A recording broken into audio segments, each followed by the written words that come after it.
Let's talk about 28 years later. Now, let me start off by saying that I am a huge fan of 28 Days, the franchise. I recently just rewatched the first movie, 28 Days. And what's interesting about that is I completely forgot it, right? I mean, this movie has been out for 23 years. I think it came out in 2022 or 2002. So that was definitely a movie that I liked it when it came out. After 2 decades, I completely forgot about it. All I remembered was Cillian Murphy was in it. But watching it again, I relived that whole experience and I enjoyed it a lot. Danny Boyle, Alex Garland came through, did their thing. Then I rewatched 28 weeks later in preparation for this movie. And I have to say, I enjoyed it so much, tremendously. Shout out to Harold Perrineau. I almost forgot he was in there. Jeremy Renner was great. That introduction scene was amazing. That scene alone with Don, the husband, and the wife in the intro for 28 weeks later, it goes down to me as one of the best intros of all time because it was so fantastic. We can have a conversation about this a little later if you guys want to, but I have some thoughts. Matter of fact, I'll talk about it later. But 28 weeks and the big debate, was Don right or was he bogus for what he did? We'll talk about that later. Anyway, so I did my research, I did my rewatches and everything in anticipation for this film. I will also set up this up by saying I've been super excited because you got the originals coming back, Danny Boyle to direct and Alex Garland to write. And I've been a fan of Alex Garland with it's been a little hit or miss, but really enjoyed Ex Machina.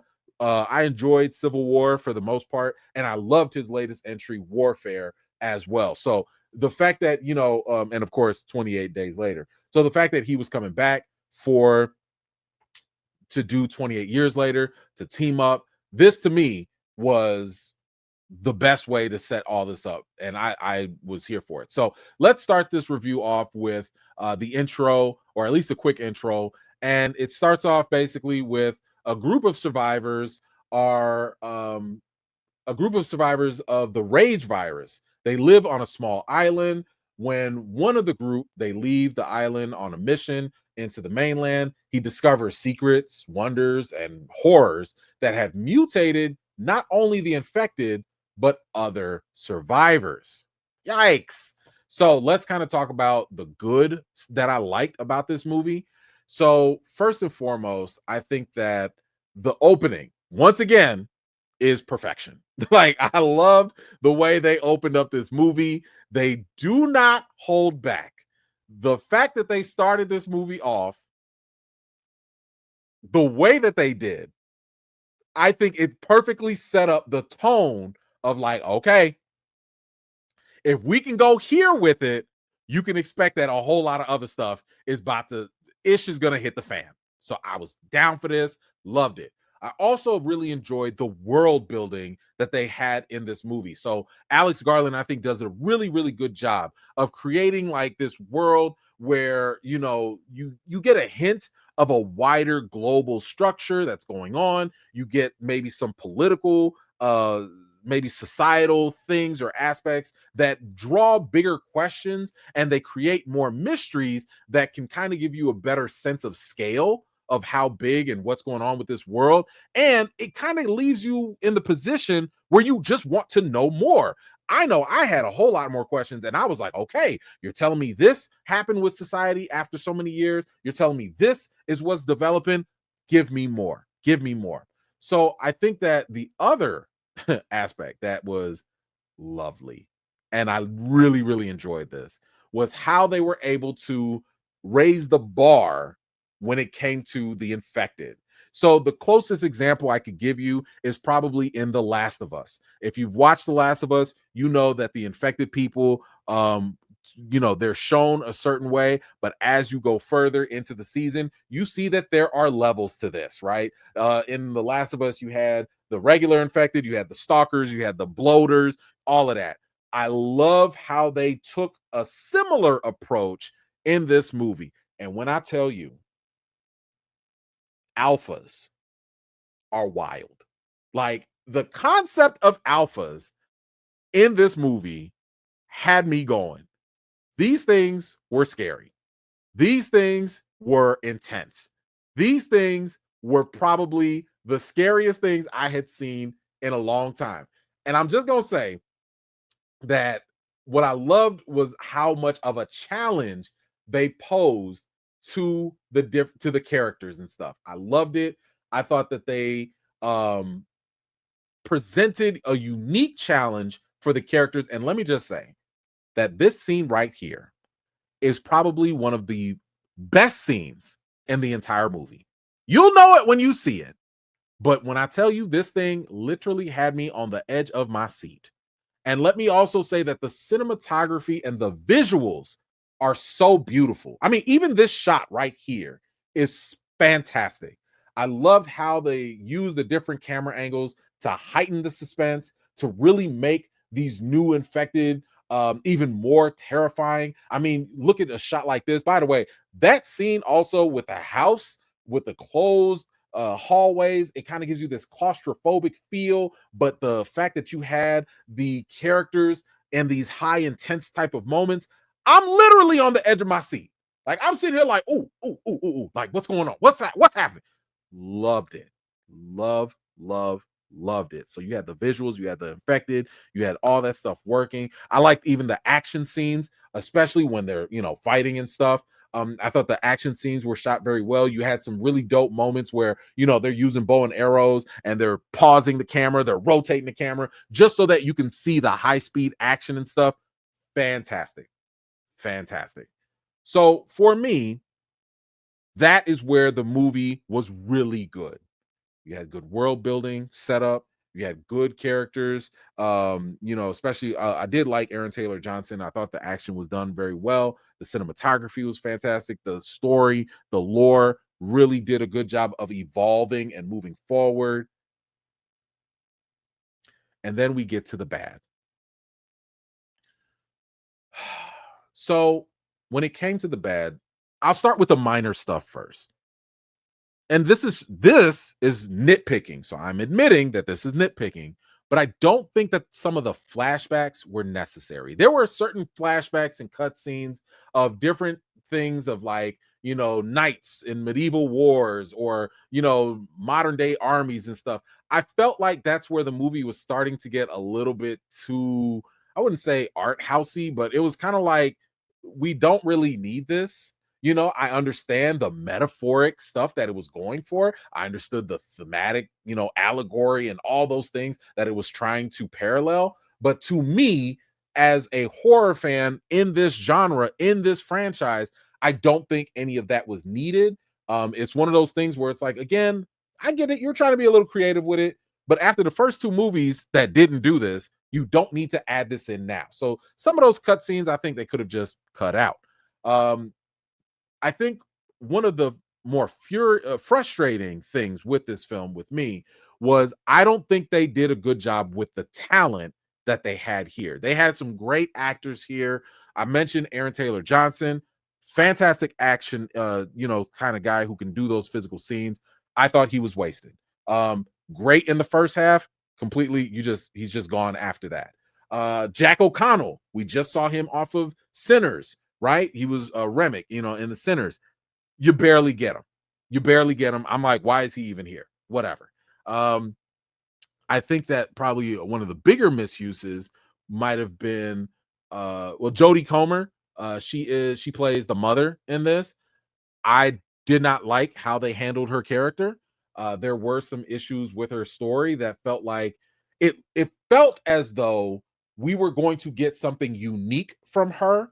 And when I mean by unique, I mean that it seemed as though we were going to get a story angle from her character that would have made sense for this franchise and it would have been specific for this franchise. In other words, whatever was going on with her character, you would not see that happen in any other universe except for the 28 weeks, 28 years universe.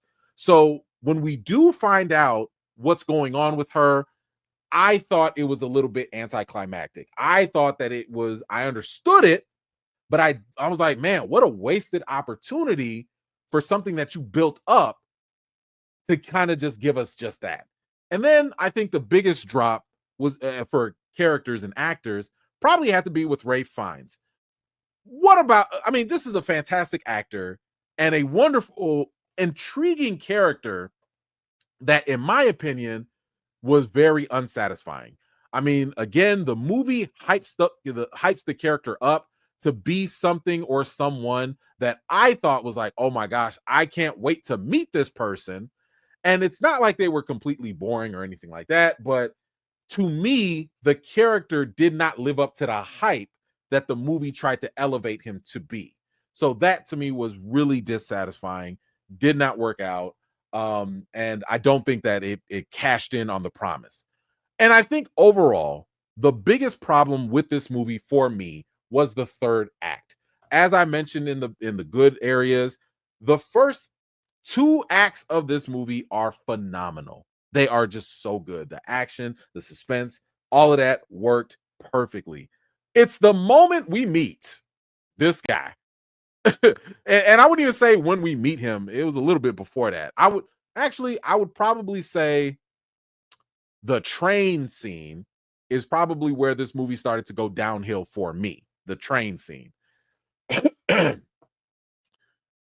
It's like the story started to take a different direction that I don't feel was true to the franchise itself. It felt disconnected. It almost felt as though we were watching a 28 years movie, and then the last third of the movie felt like something completely different. It felt like I felt like somebody changed the channel and you're watching a different movie now, right? So for me, the sudden twist that they also included with the infected, I did not particularly care for that twist either. I thought it was also anticlimactic. I also did not feel that it was true to what they previously set up. And that was something that really started to turn me off. But I think the biggest turnoff, and you've probably seen people talk about it, you've probably heard people mention it, it was the dang on Power Ranger moment. And you will absolutely know it when you see it. I'm sorry. That to me was the final nail in the coffin. That's when I was like, oh, you're not taking this movie seriously anymore. Oh, you want this to be a joke? Then guess what? I will look at this as a joke as well. So I thought that, that moment especially was just kind of like, you guys had a really good movie going and you made this story go into a different direction that it didn't have to. I mean, I even remember in my screening, and I'm not saying this will apply to everybody, but that moment was so jarring that I actually heard people laughing. And I don't think they were laughing because it was like funny, haha. I think they were laughing because it just felt so out of place. It felt so just random and just out there. So, anyway, let me get to the reason. When it comes to 28 years later, I believe that it was a thrilling, edge of your seat sequel that falls completely on its face because it tries to do too much. It starts with this fire beginning, and it got the fear going, it had the action going, and it makes you believe that it understands the assignment. It makes you believe that it understands the roots from the original. But by the time the credits roll, it doesn't feel like that promise is ever kept. It feels like it's a complete send off to me. And this is the biggest, I would say, disappointment of the year when it comes to a movie. Yes, the action works. Yes, the threats are great and terrifying, but the story takes such a bizarre turn that it damages everything that came before it. So when it comes to the rating for 28 years later, I've got to give it a 5.5 out of 10. I guess you could say that this movie, it had the right virus, but the wrong cure. 28 years later, it had like all the right ingredients of a modern, great horror movie. But to me, it still found a way to waste its own potential. It's one of those things where, again, if you watch the previous movies, they are simple, right? There's an outbreak that happens. You got to have some survivors try and figure it out. That's it. Second movie, outbreak happens. People try and survive. That's it. This movie tried to do way too much. It tried to add too many themes. It tried to be too,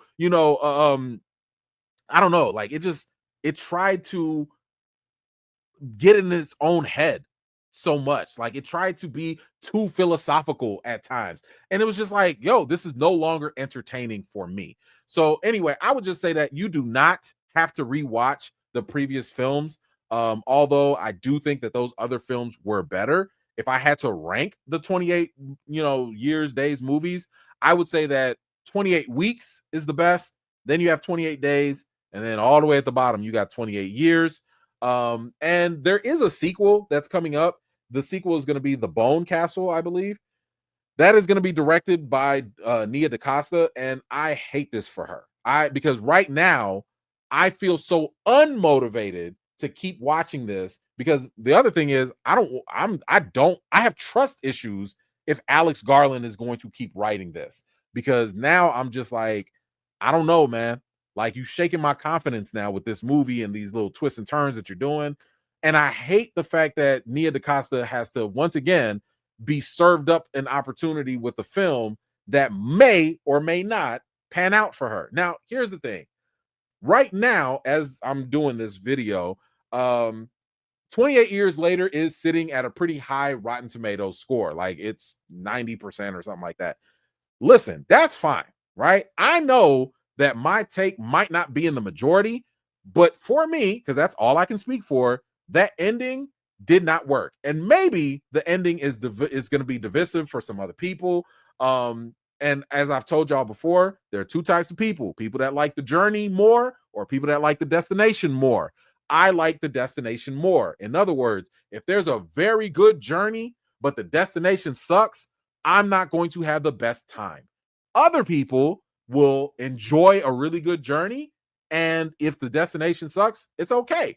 I'm not that kind of person. So that's why my review for this movie is not as positive at all. But I would say, listen, if you're a longtime fan of these movies, just go in with caution, right? Lower your expectations. Obviously, go watch it for yourself, make up your own mind, and hopefully you guys will have a better time with the movie than I did. So if you have watched 28 years later, or if you plan on watching it, come on back to this video. Let me know, what did you think about it in the comments down below.